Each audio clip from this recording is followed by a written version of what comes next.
Depression একটা বদ্ধ খাঁচার মতো। একবার ঢুকলে সহজে বেরোনোই যায় না। আপনি যত হাত পা ছুটবেন, বেরোনোর পথ খুঁজবেন, তত যেন খাঁচার পরিসীমা ছোট হয়ে আসবে। আমাদের আমাদের ভেতর ডিপ্রেশন নামে অন্ধকার রাতের মতো, না জানিয়ে হঠাৎ করে। তখন চারিপার্শ্বিক কোনো আওয়াজ কানে আসেই না, বিন্দুমাত্র উপায় মাথায় থাকে না।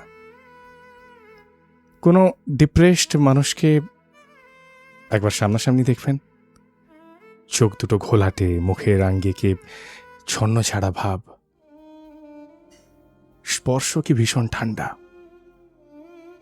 যেন কোনো মানুষ একটু একটু করে লাশ হয়ে যাচ্ছে। আপনি যতই তাকে আলো দেখান, হাত ধরে টেনে হিঁচড়ে বার করার চেষ্টা করুন না কেন,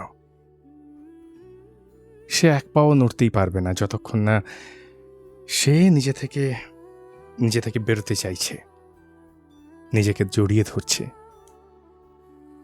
গালে নেমে আসা অস্পষ্ট কান্নার শুকনো দাগ নিজেই মুছে নিচ্ছে। আর ডিপ্রেশনের সব থেকে ট্র্যাজিক ফেজ এটাই, অ্যাকসেপ্টেন্স, নিজের অভাবটাকে মেনে নেওয়া, দ্য টাফেস্ট ওয়ান। এখানেই আমাদের যত দুর্ভোগ, যত অলসতা, যত ক্ষয়ক্ষতি।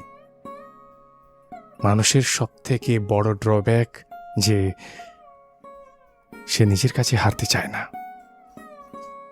নিজের ক্ষতগুলো নীরবে এড়িয়ে যায়, নিজের অভাবটায় কাজল টিপ এঁকে দেয় না। একবার শিখে গেলে পর্বত পেরোনো সহজ হয়ে যায়, ছেড়ে আসতেও